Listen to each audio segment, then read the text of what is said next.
అవును, లవ్ చేసిన కొత్తలో బుజ్జి బంగారం అనేవాడివి. ఇప్పుడేమో 2 years అయిపోయింది కదా, బోర్ కొట్టేసినట్టు. ప్రతిరోజు నైట్ గొడవ పెట్టుకుంటావు, మార్నింగ్ మొహమాటంగా మాట్లాడతావు, మళ్ళీ ఆఫ్టర్నూన్ ప్రేమగా మాట్లాడతావు. ఇవన్నీ మర్చిపోయి హ్యాపీగా ఫీల్ అయ్యే టైంలో మళ్ళీ గొడవ స్టార్ట్ చేస్తావు.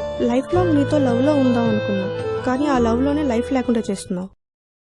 ఇంకెప్పుడు నాతో మాట్లాడుకో. Good bye. Madhu Madhu first time మనుకి తన లవ్ బ్రేకప్ అవుతుందనిపించింది. ఎలా అయినా ప్రేమను కాపాడుకోవాలనుకున్నాడు. మధు, ఇంతవరకు చెప్పని విషయం నీకు ఒకటి చెప్పాలి. నేను చూసిన first time I was totally impressed. అది 99% ఇన్ఫాక్చుయేషనే. కానీ నీతో పరిచయం పెరిగే కొద్దీ నీ మాటలు, నీ యాటిట్యూడ్, అంతెందుకు నీ శ్వాస, ప్రతిదీ నాకు అలవాటైపోయింది. ఇన్ఫాక్చుయేషన్ అనేది ఎంతమంది మీద కలగచ్చు, కానీ లవ్ అనేది లైఫ్ లో ఒక్కరి మీద కలుగుతుంది. I love you Madhu. కానీ నేను నీతో ఎలా మాట్లాడితే నీకు కావాలనుకుంటే నువ్వు నాకు బాబా నువ్వేం మాట్లాడుతావు నీకు అర్థమవుతుందా? నువ్వు ఉండరా, నీకు తెలీదు. నిజం మధు, నాలో నువ్వు ప్రేమను మాత్రమే చూడాలనుకుంటున్నావు. ఇలా అయితే మనం ఎక్కువ కాలం కలిసి ఉండలేం. నాకు కోపం, జాలి, సరదా ఇవన్నీ ఎక్కువే. కాకపోతే వీటన్నిటికంటే నీ మీద ఉన్న ప్రేమ ఎక్కువ. అందుకే నీతో ఎక్కువ ప్రేమగా ఉండడం ట్రై చేస్తాను. కానీ కొన్నిసార్లు మిగతా ఫీలింగ్స్ కూడా బయటకు వస్తాయి కదా. ఇవి నీకు ఇప్పుడు అలవాటు కాకపోతే లైఫ్ లాంగ్ నాతో ఎలా ఉంటావు? ఎప్పుడు చూడు లవ్ లైఫ్ లాంగ్ కావాలి, లవ్ లైఫ్ లాంగ్ కావాలంటావు కదా. అలా ఉండాలంటే చిన్న ఫార్ములా.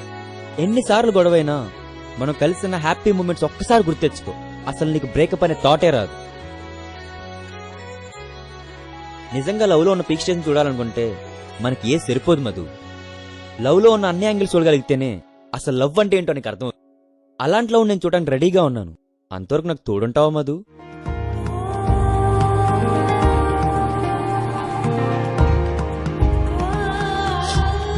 నువ్వంటే నాకు చాలా ఇష్టమే. నాకు కూడా.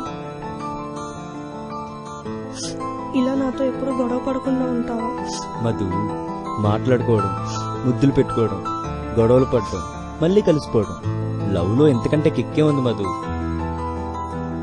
మరి ఇందాక స్ట్రీట్ కి ఒకరు దొరుకుతారన్నావు. నిన్ను కూడా అలా స్ట్రీట్ లోనే చూశాను కదా.